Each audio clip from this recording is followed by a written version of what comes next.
final furlong, and Mucho Gusto now pours it on. Mucho Gusto, impressive in victory. A clear-cut victory for Mucho Gusto and Joe Talamo. Owendale, but Owendale comes blasting off the far turn for the lead. And Owendale wins the Ohio Derby. Owendale is storming down the center of the track. Owendale. Tax on the outside, Cassidy is at the rail, and it is Tax in around Ortiz in the Jim Dandy. And Tax does it.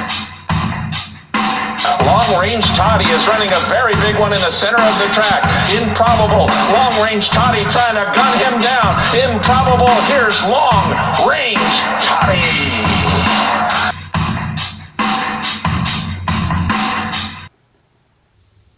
Let's take a look at the Oklahoma Derby. Of course, it's $400,000, about $500,000, somewhere in the middle. 3-year-olds going 1 1/8 from Remington Park.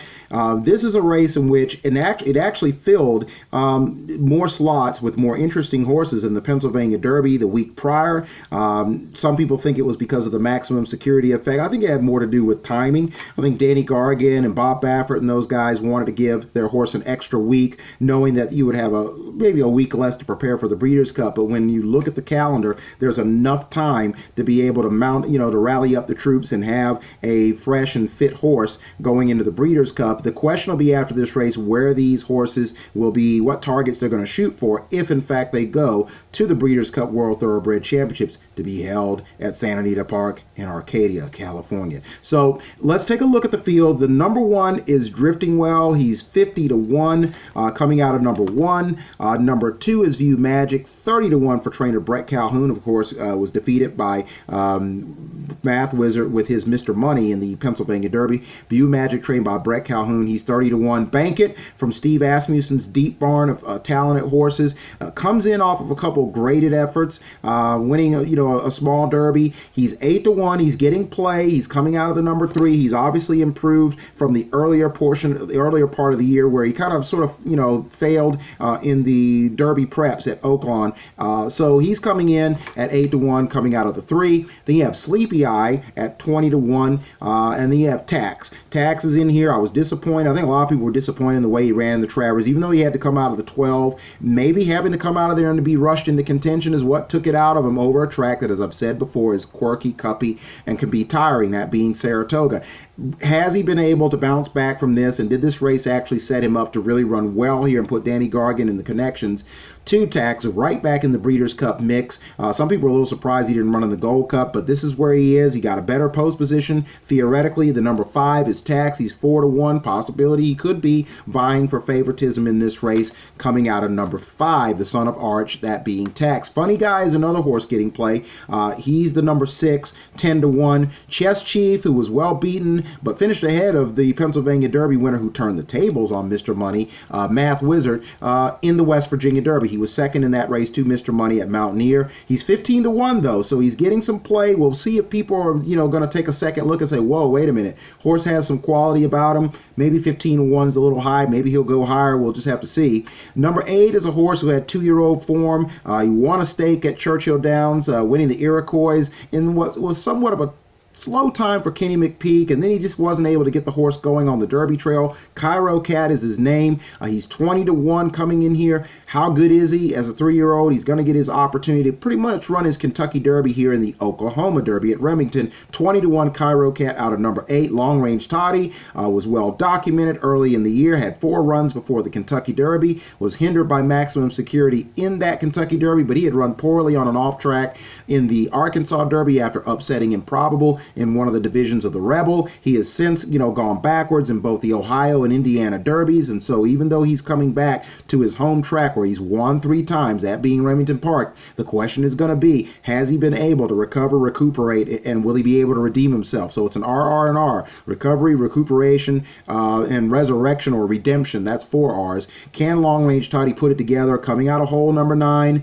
15-1 for trainer Steve Asmussen. Number 10, of course, is going to probably be the favorite, Mucho Gusto, trained by Bob Baffert. He's 8-5, but a lot of people are jumping on the bandwagon to try to beat him in this race. Some people believe he may be a little bit spent from his efforts, where he ran out of his skin in the Haskell, and then, of course, he ran courageously and ran a game race in the Travers at 1.25 miles. Some people think that he's on a cycle where he's going downwards, and even though the 1 1/8, it shouldn't be a problem, it's the accumulative effect of those prior 2 races. He's on sort of a Triple Crown schedule. So some people are believing that he's coming out of a hole that I think not everybody's thrilled about, but he has tactical speed. But is he going to be in the same position Tax was in the Travers, where being stuck out wide is going to compromise the early part of the race, not so much from a position standpoint, but the energy and the depletion of his afterburners upon trying to establish early position? Is that going to be the X factor? But I think Mucho Gusto will run well in here, and I will touch on that in a second. Owendale is also a possible favorite in here. He had not a troubled trip, but he had an inside trip, got a clear run in the Travers, just didn't punch in hard enough, still ran really, reasonably well to finish 5th there. Some people think, Brad Cox probably included, that the 1.25 miles might be a little far for him and that he's getting a cutback. But if that's the case and he runs well here, what do you do with him? I think that the year-end target for him, his Breeders' Cup, is going to be the Clark. That's where Brad Cox likes to do, the majority of his dirty work. He's based out of there in Keeneland, and I think that's going to be a nice home game for him. I think that's the target. Having said that, if he runs well here again, and you add together the fact that the Travers really wasn't a bad run, considering that all throughout the Saratoga meet, being on the inside wasn't the place to be, which is always interesting. It depends on how far inside you are, because it's still, to basically take a tactic or a page from Calvin Borrell or Calvin Borrell's book, the rail is the shortest way home, even though sometimes it can be the deepest part of the track. So Owendale, it wasn't a trip thing. Maybe in his first out, he didn't put it all together. He's going to get his opportunity to maybe have people reconsider his Breeders' Cup options. He is in the 11 hole. He's going to be 3-1. Possibly he could be the favorite, Owendale. So that's your 11-horse field for the $400,000 Oklahoma Derby. And let's take a look at the picks. When looking at the picks here, there's no question compared to the Jockey Club Gold Cup and the Awesome, again, there are a lot more of them. You've got 11 horses in here.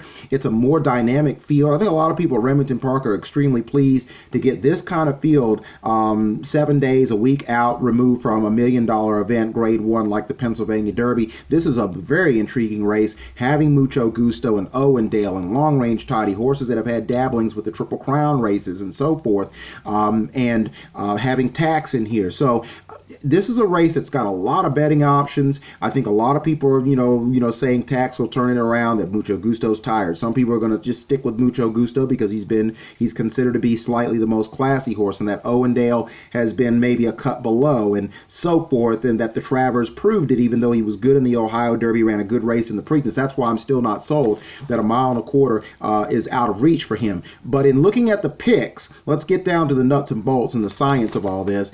I've got 3 scenarios that I think that a lot of you folks can play. The number 5, Tax, is my upset special. The 5, the 11, the 10, and the 3. That would be Tax, Mucho Gusto, Tax, Owendale, Mucho Gusto, and the number 3, Bank It. That's a special. Now you can also use those same first 3 numbers, 5, 11, 10, and then the number 7. That would be Chess Chief. I like this race in the West Virginia Derby, and I think he likes these smaller tracks, and he might be able to hit the board for you. That's the scenario number 1. Those 2 options. The next trifecta is the 11, Owendale. A lot of people like him in here. I like him as well to run well, so I certainly wouldn't be against in using multiple wagers him as a win bet. So I have him winning over Mucho Gusto with the number 7, Chess Chief hitting the board 3rd, and the number 5, Tax, finishing 4th. So that would be the 11, the 10, the 7, and the 5 in that scenario. My final pick, though, I'm going to still sort of lean toward a horse I've been high on. I can't give up on him, although I think there's some credence and legitimacy in people believing that maybe perhaps he's on a dead cycle, that he's going down. That would be Mucho Gusto. I'm picking him over Owendale slightly. I think those 2 horses are going to get it on, with Tax putting in his run, the number 5 and the number 7 once again, Chess Chief. You can maybe even play a little bit, believing Long Range Toddy will like his home, his home settings, home surroundings at Remington, and run 4th here. The 10, the 11, the 5, and the 7, or the 10, the 11, the 5, and the 9, Long Range Toddy. So, but again, the win bet. My final pick is Mucho Gusto for this 2019 edition of the Oklahoma Derby over Owendale.